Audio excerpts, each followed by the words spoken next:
Wouldn't it be hypocritical, sort of, if the Kardashian family, I mean, they're rich and famous and very attention-seeking. That's their business model. I have no problem with it. But wouldn't it be kind of hypocritical if the Kardashians complained about other families seeking attention? You'd be like, come on, Kardashians. You guys are the ultimate attention seekers. So if the Kardashians came out, and they could complain about anybody they want, but if they complain about somebody being, attention-seeking, you'd be like, well, come on, you guys are the Kardashians. That's what you do for a business model.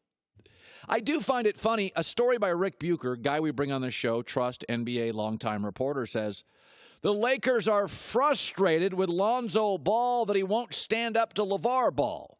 Oh, wait. That's rich.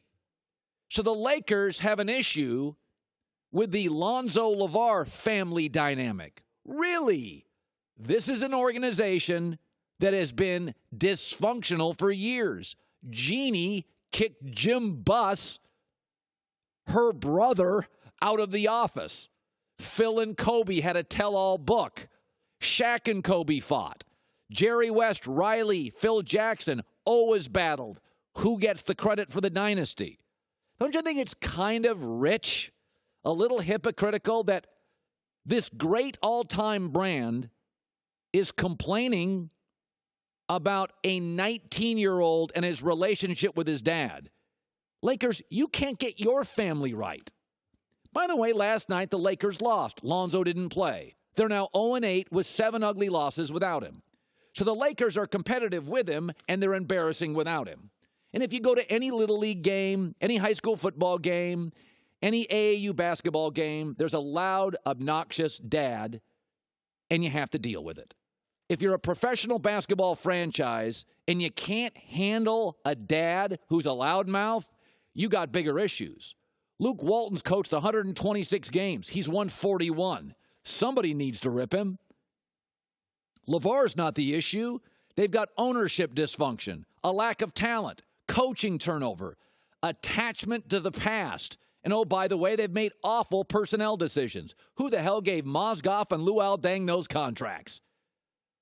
Your franchise is soft. The biggest problem for the Lakers, think about it this way.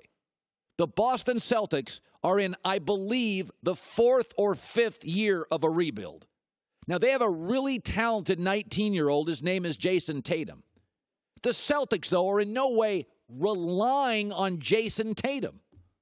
In fact, if it wasn't for the Gordon Hayward injury, he wouldn't be playing nearly as much. So in the Celtics rebuild, they've got this great 19-year-old, but they're certainly not relying on him. The Lakers, similarly, a traditional coastal power in the NBA, are 5 years into a rebuild, and they're not competitive unless their 19-year-old point guard plays. And you're blaming the dad? The Celtics are in the same rebuild. They've got a great 19-year-old. He's a 5th offensive option. When the Lakers don't play their 19-year-old, they're 0-8. And not just 0-8. The floor caves in. Be careful about the family you're criticizing. I'm not a LaVar guy. He's a loudmouth, and I don't buy anything he says. But you don't like the family drama? Haven't the Lakers for the last 10 years been undone primarily due to family drama? If you're the Kardashians, you can say anything you want, but you're going to look like hypocrites if you complain about another family. All they do is seek attention. Come on, Lakers. You're 5 years into a rebuild, and you are solely dependent on a 19-year-old who, by the way, can't go to the bar at the hotels you stay in on the road. Kooky dads are everywhere. Deal with them. All right. I saw a headline today that I cannot believe. And I think it's totally unfair. And I think we all deal with a bunch of baggage in life. We all deal with stuff. Family stuff, work stuff, friend stuff, loved one stuff. We're all dealing with stuff. If I say something's underrated, it doesn't mean it's the best thing in the world, but it's underrated. like pillows. Like right now, my wife made a great woman. She made a really poor choice on pillows about a month ago, and they're like those sandbags you use in flooding situations. They're hard. Oh, do they have like beans inside of them? Yeah, they're just not. I don't know. I think they have cement in them. They're just not working for me. They're firm. And it's not working. It's really tearing at the fabric of our relationship. She whiffed on the pillows. The bed's great. The mattress fine. Our pillows are not great. You could go to the store and find some yourself. I am entertaining America. Excuse me, I'm a little busy. So pillows are her job. Yes, absolutely. Okay. So the point is,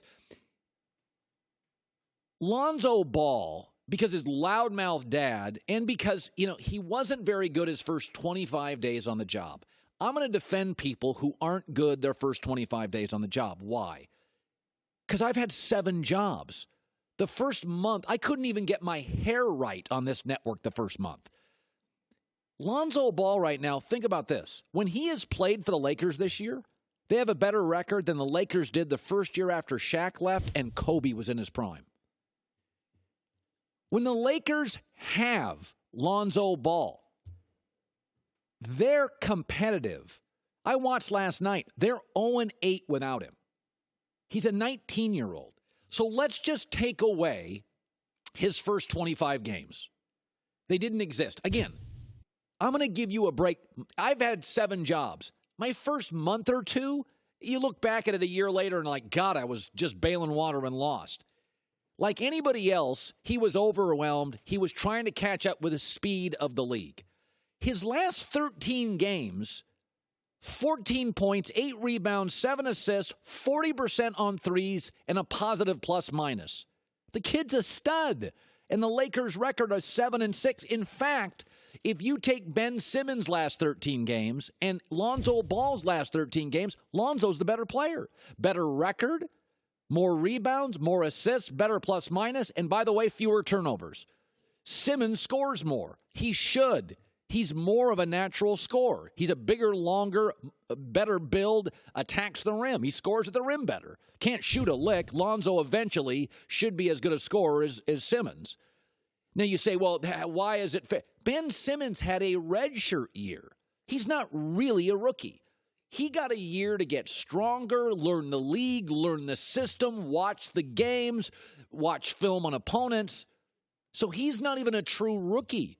And right now, Lonzo's better in his last 13 games, and I would say better playing with less talent. So, you can say underrated, overrated. Here's all I know. The year Shaq left and Kobe was in his prime, the Lakers' record is better when Lonzo plays. I watched them last night. They're completely dysfunctional without Lonzo. Completely dysfunctional without Lonzo. I think you can make an argument he's the most underrated player in the league. Now, I'm not saying he's a top 10 player. I'm not saying he's a top 30 player. I think he's the most underrated player in the league. I mean, think about this. Here's the number 1 pick in the draft. I'm going to show you tape of the number 1 pick in the draft. His name is Marquel Fultz. He is a bust. Here's his shot. He can't hit the rim. People have been saying it's a shoulder issue. No, it's not just a shoulder issue. It's a mental issue. He's lost his confidence. He can't shoot. It's the big secret in Philadelphia that's not a big secret anymore. There's video. The number 4 pick, Josh Jackson to Phoenix, is a part-time starter. The number 5 pick is De'Aaron Fox. He has the worst plus-minus in the league. And the number 6 pick, Jonathan Isaac's averaging 5 points a night. There's only 2 picks in the top 6 that are ballers. Jason Tatum, who has the best coach, arguably, in the sport, and a perfect system, and Lonzo Ball. And Lonzo Ball's facing a lot more pressure because at least Jason Tatum has Brad Stevens, Al Horford, and a star in Kyrie Irving. The Lakers don't have any of that. The Lakers have Luke Walton, who some speculate's in trouble. They don't have an all-star level veteran, and they don't have a star. Lonzo's it.